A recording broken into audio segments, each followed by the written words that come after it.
Who cuts like that, you useless thing? Sloane's voice hit me first, sharp and familiar, but the sound that followed, metal striking bone, was what finally broke something inside me.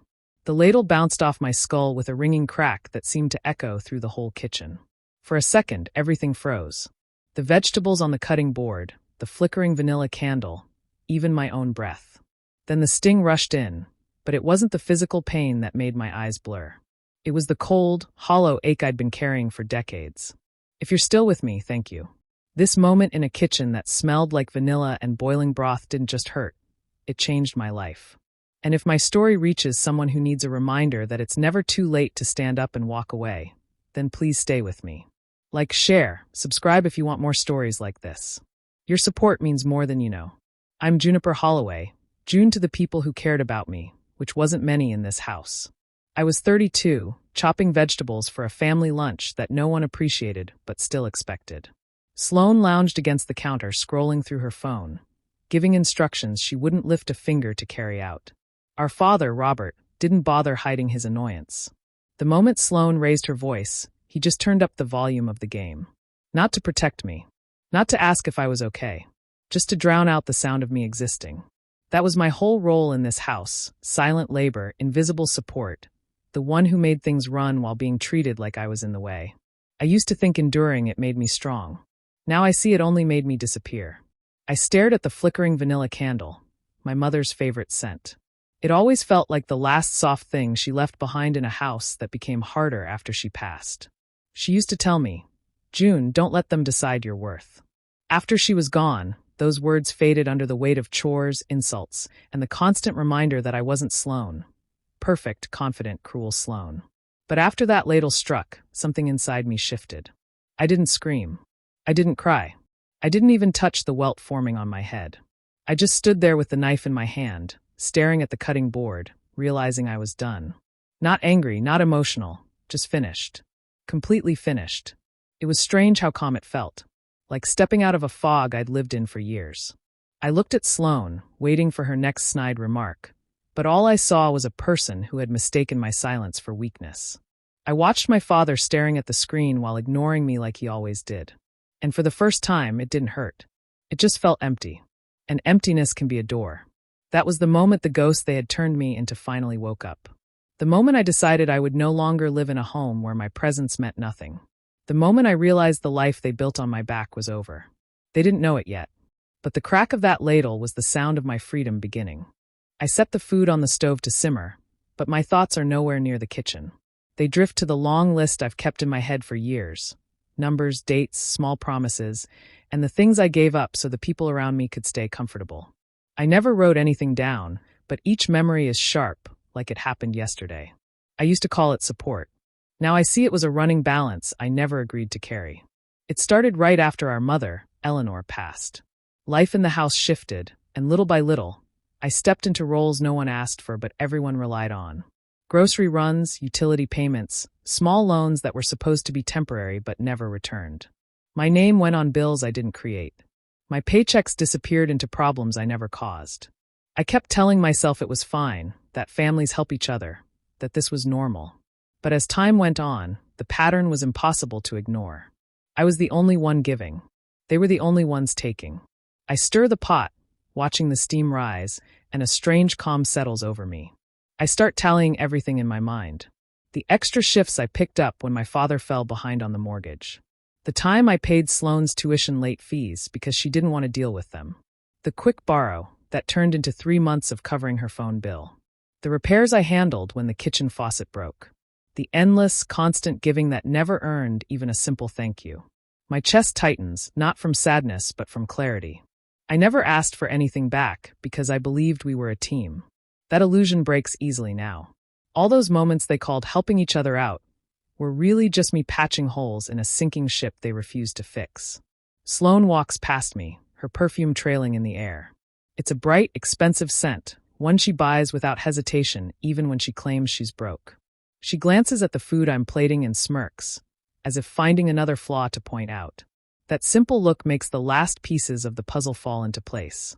I finish adding up the mental numbers, and the total hits me harder than I expect.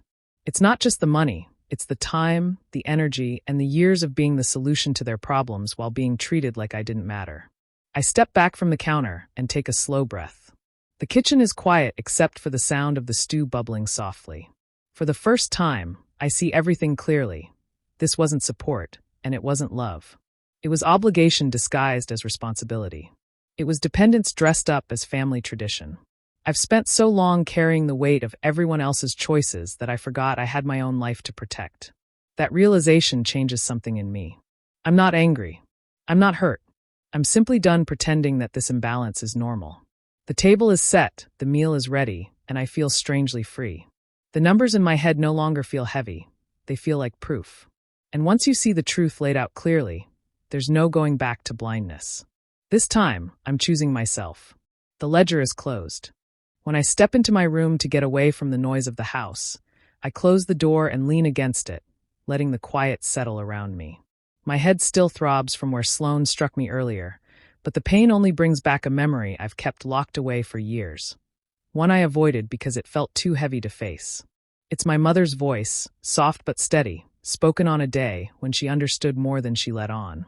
She had been sick for months, drifting in and out of awareness, but on that afternoon she was clear. She told me to sit beside her, and when I did, she held my hand with a strength she hadn't shown in a long time. She didn't waste her breath on long speeches. Instead, she handed me a folded envelope and said my name in the gentlest way. "Juniper, this is for you," she whispered. "One day you'll understand why." Inside was a signed quitclaim deed. Her half of the house transferred to me alone. At first, I couldn't process it. I remember staring at her, confused. She explained in a calm, tired voice that she had watched the way things were shifting in the house. She saw the pressure, the demands, and the way responsibility kept landing on my shoulders. She knew I wasn't treated fairly, even if she couldn't always step in. Her gift wasn't about playing favorites. It was her way of giving me a lifeline. "This home should be a safe place for you," she said. "And if it ever stops feeling that way, this will help you leave. It's your anchor, but also your way out." I promised I'd keep it safe. I promised I wouldn't tell anyone. And after she passed, I tucked the document away in a small box under my bed, too scared to acknowledge what it meant. Part of me felt guilty, like I had taken something from them. Another part hoped that if I was patient enough, everything might settle, and her warning would never be needed. But as the years went by, things didn't settle. The house grew heavier, not lighter. The arguments became sharper. The expectations grew. And my role became clearer. I was the one holding everything together while being treated like I didn't belong in the very place I kept running. Even then, I still didn't use the deed. I told myself families go through hard times. I told myself it would get better. I told myself my mother wouldn't want me to start a war. But now, sitting on the edge of my bed, feeling the warm swelling on my head from Sloane's blow, I realized the truth. My mother didn't give me that document to start conflict. She gave it to me because she knew one day I would need protection. I opened the box where I've hidden the envelope all these years. The paper inside is crisp, untouched, as if waiting for this exact moment. For the first time, I feel no guilt, only certainty. My mother saw what I refused to see. She understood my place in this family better than I ever did. I smooth the deed out gently and slip it into my bag. Tomorrow, I will file it. Not to hurt anyone, but to finally honor the message my mother left me. She gave me a way to save myself. Now I'm finally ready to use it. The doorbell rings just as my father settles deeper into his recliner, and Sloane starts another complaint about the food not being ready fast enough. Neither of them knows what the sound really means. To them, it's just another interruption. To me, it's the first step in finally showing them the truth they've refused to see. I wipe my hands on a towel and walk to the door. A man in a clean suit stands outside, holding a clipboard and a measuring tool. He introduces himself politely and reminds me of the appointment I scheduled. I nod and let him in. The moment he steps inside, both my father and Sloane look irritated, like he's invading their space. They ask who he is, why he's here, and why I didn't tell them. I simply say, he's here for the property assessment. Their confusion deepens, and I can almost feel the air tighten. My father mutes the TV, finally paying attention to something other than the screen. Sloane folds her arms like she's preparing for a fight she doesn't understand. The developer moves around the living room, quietly noting details and taking measurements. Neither of them understands why someone like him is here, but neither asks the questions that matter. They're too used to assuming everything in this house belongs to them. As he finishes, I reach for the knife block on the counter. Only this time, I let it slip. The heavy wooden block crashes to the floor, sending knives scattering across the tiles with a loud clatter. Both of them jump and stare at me. For once, the room is silent. "Sorry," I say, my voice calm. "Since I have your attention, there's something we need to discuss." I set the block upright, then walk to the table and place my laptop in front of me. I take out the black binder I've kept hidden for years. It's thick, filled with printouts, receipts, screenshots, and everything I've collected piece by piece. I've always been the one handling the bills, the repairs, the emergency costs, so the numbers were easy to track. But until now, I never used them for anything except quiet record-keeping. They watch with uneasy eyes as I flip open the binder. I'm not shaking. I'm not angry. I feel strangely steady, like I finally stepped into my own skin. I've kept track of everything, I say. Every payment. Every loan. Every time I covered something because no one else would. Sloane rolls her eyes at first, but when she sees the organized spreadsheets and highlighted totals, her expression changes. My father leans forward, squinting like he hopes he's misunderstanding what he's seeing. I turn the laptop toward them. The final sum glows on the screen in clear, bold numbers. "According to my records," I say, my voice level, "you owe me $287,650. Neither of them speaks. They just stare at the total as if the floor beneath them shifted. The developer walks past us to the door, done with his work. He gives me a small nod before leaving, unaware of the storm he unknowingly stepped into. I close the binder slowly. For the first time in years, they are the ones who don't know what happens next. My father tries to recover first, though his voice wavers as he speaks. He laughs in a short, shaky way, the kind people use when they hope the moment will disappear if they treat it like a joke. He calls me dramatic, claims I'm twisting things, insists families don't keep score. Sloane joins in, shaking her head as if the folder I showed them is some harmless misunderstanding. They act like the evidence will fade if they talk loudly enough. But their confidence cracks quickly.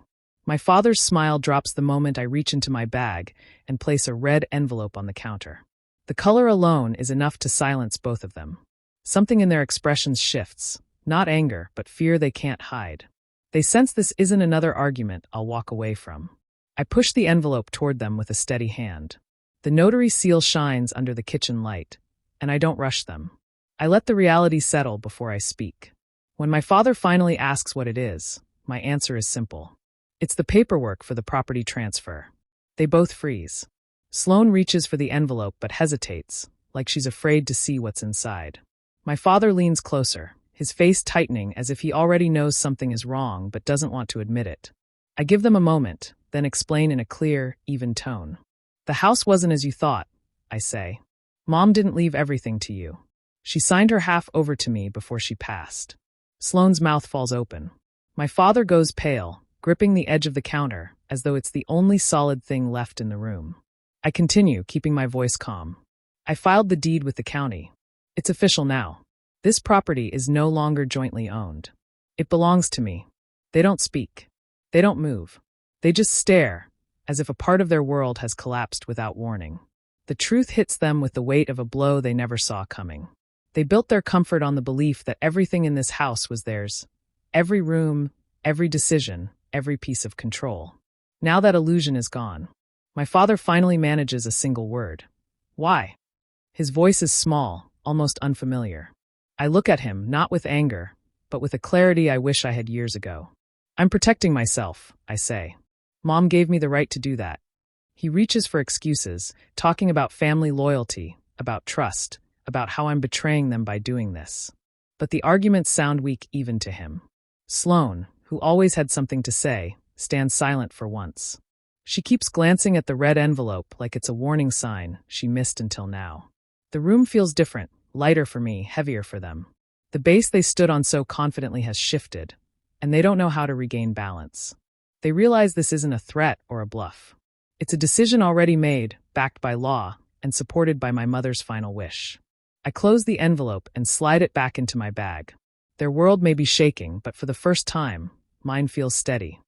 I stand there for a moment after putting away the red envelope, letting the silence settle in the room. My father looks lost, and Sloane keeps glancing at him, as if he will somehow fix everything. But nothing they say can change what is already done. I reach into my folder again and pull out another envelope. This one plain, white, and stamped with an official seal. I place it on the counter gently, not wanting to create drama, only to show the next step. When my father sees the seal, he stiffens. Sloane takes a small step back, her arms folding across her chest like she's trying to protect herself from something she can't see. I slide the envelope toward them, my movements steady and controlled. I don't rush. I don't explain. I let them look at it first. My father opens it with trembling hands. His eyes scan the document, and his expression changes as he reads. The moment he understands, the paper slips slightly in his grip. His voice comes out rough, almost cracked. This is an eviction notice. I nod once. A legal 5-day notice to vacate. Sloane's jaw tightens. She starts saying something about rights and responsibilities, but the words fall apart before she finishes. My father lowers himself into a chair like his legs can't hold him anymore. He stares at the paper as if it might vanish if he looks long enough. "Where will we go?" he whispers, and the sound is so small I almost don't recognize it. This is a man who has never allowed himself to appear weak, never admitted fear, never questioned his place in this house. Now he looks like he's seeing the edge of a cliff he never knew existed. A part of me wants to feel sorry. A part of me wants to offer comfort. But those feelings don't rise. Instead, there's a clear, sharp understanding of why this moment has come.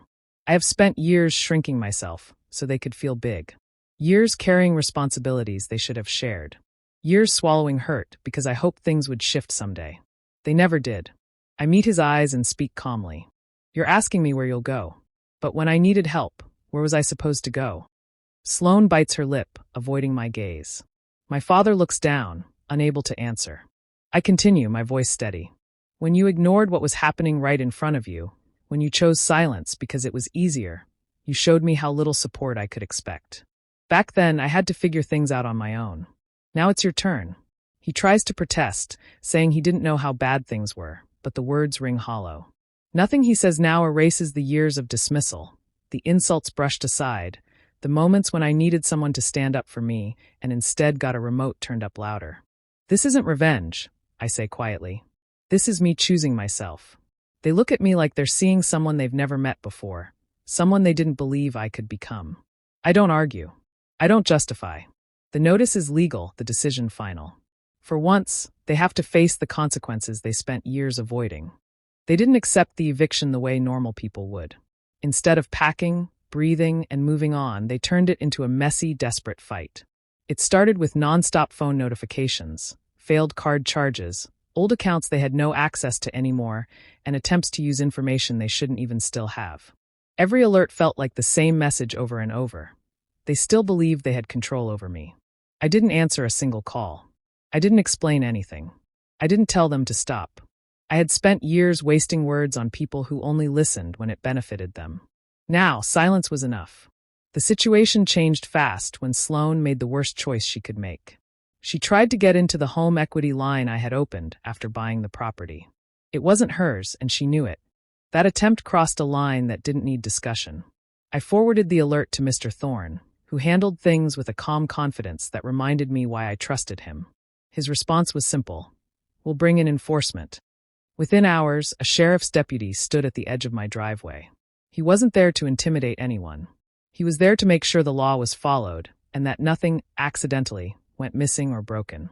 It felt strange watching it all from inside the house. This home they once walked through like they owned every room. Now, the rules were clear, and none of them belonged to them. When they arrived, their energy wasn't loud or proud like it used to be. There was no shouting, no lectures about how ungrateful I was or how I owed them everything.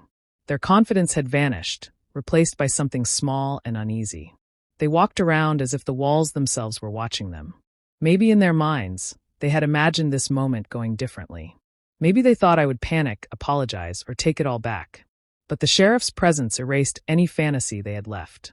My father kept trying to hold on to whatever dignity he could, lifting boxes with stiff movements, avoiding my eyes. Sloane's frustration slipped through in the way she slammed drawers a little harder than necessary, but even she didn't dare push the boundaries. Any attitude they had once used to control me no longer worked here. The law doesn't react to guilt trips or family stories. Their things were collected faster than I expected. Not because they were organized, but because they didn't own much here. Most of the house was mine, bought and furnished long after I left their lives behind. Watching them gather only their personal items made the truth even clearer. They had benefited from my success without contributing to it. And now that door was closed. When they finally walked out, they didn't look back at me. They didn't ask for help. They didn't try one last emotional manipulation. They moved toward their car the same way someone walks away from a place where they were never welcome. I stood by the window long after they left, not because I felt guilty or unsure, but because the quiet felt different. It wasn't the silence of being ignored. It was the silence of being free. Early the next morning, I heard a soft knock at the door. It wasn't frantic or angry, just slow, careful taps, as if someone was testing whether I would respond at all. When I opened it, my father stood there alone, holding a small paper bag. I could smell the warm sweetness before he even spoke. It was from the bakery I used to love when I was little, the place he only took me to on rare good days. He lifted the bag slightly, like the gesture itself carried meaning. "I brought your favorite apple fritter," he said quietly. His voice wasn't filled with apology. It was a tone I recognized from long ago, the same tone he used when he wanted me to calm down or forget something hurtful. He wasn't here to admit anything or take responsibility. He was here to trade. He glanced over my shoulder, as if hoping someone else might appear behind me. Then he added, "Sloane is sorry. She's been going through a tough time." Those words confirmed everything I already knew. It wasn't about understanding how their actions affected me. It wasn't about acknowledging the damage they caused. They wanted relief, from consequences, from discomfort, from the pressure they brought on themselves. I looked at the paper bag again. Childhood memories used to make that treat feel special, but now the gesture felt empty. It was like he had reached into the past, grabbed something small and sweet, and hoped it would cover up years of neglect and disrespect. But a bakery item couldn't undo the harm they chose over and over. He waited for me to respond, almost hopeful. Maybe he believed I would take the fritter, smile a little, and let everything settle back into the same pattern.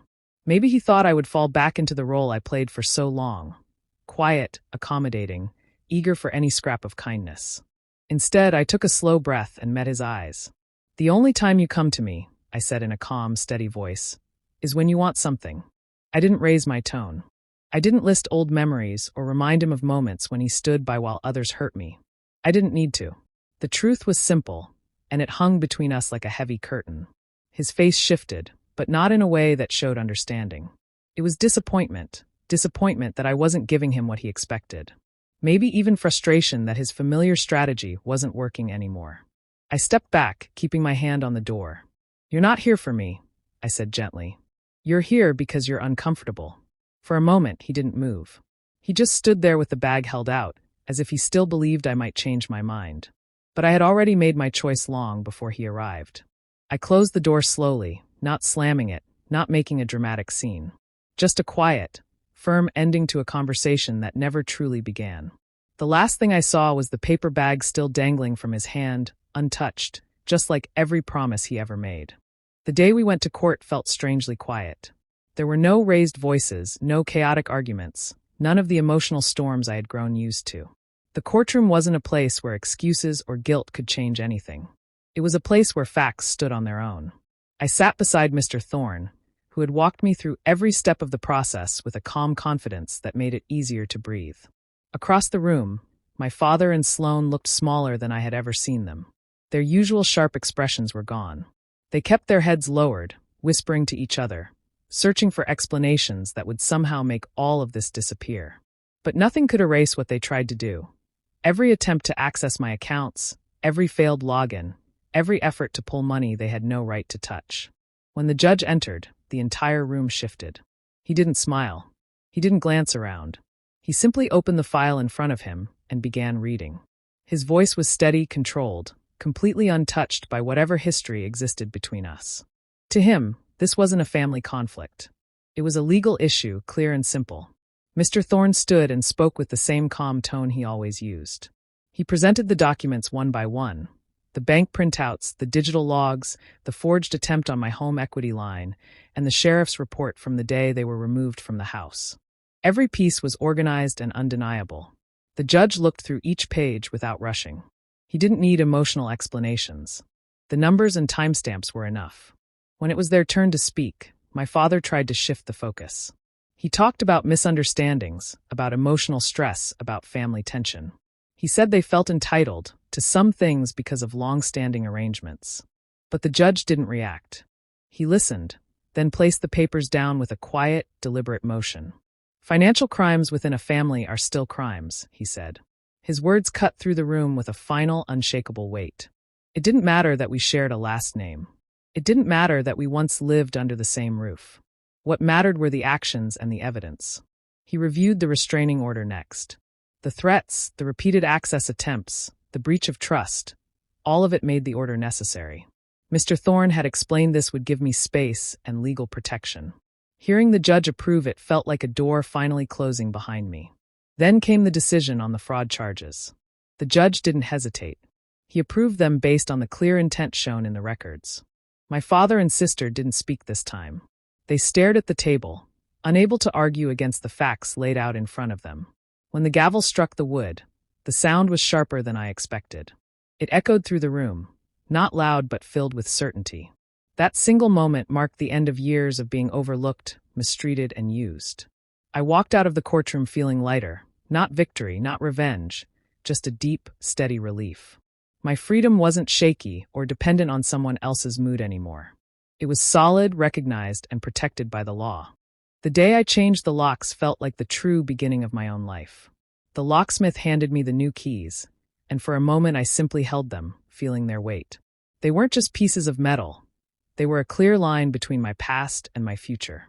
When the old lock clicked out of place, it felt like something inside me clicked free as well. Walking back inside, the house didn't feel threatening anymore. The rooms looked the same, yet everything felt new. For the first time, there was no tightness in my chest, no fear of someone shouting from the next room, no sense that I had to stay small to keep the peace. The quiet that settled around me wasn't cold or heavy. It had a warmth I hadn't known could exist within these walls. That evening, I moved slowly through the house, touching the edges of furniture, straightening small things that had always been ignored. Each simple task felt like placing another brick in a foundation that finally belonged to me. There was no echo of resentment, no footsteps behind me waiting to criticize. Just calm. As the sun dropped, I picked up the vanilla candle my mother always loved. For years, it had been a symbol of the home she tried to protect, even when everything around us was falling apart. I lit it gently, the flame flickering before settling into a steady glow. The scent drifted through the room, soft and familiar, but this time it brought comfort instead of a reminder of what I had endured. Sitting down with the candle glowing nearby, I listened to the stillness. It didn't feel empty. It felt full of space to breathe, to think, to simply exist without someone pulling me back into old roles. The house wasn't a battleground anymore. It was a safe place, a place I could finally claim without guilt or hesitation. Later, when I locked the door for the night, it felt symbolic. The click of the new lock was clear and strong.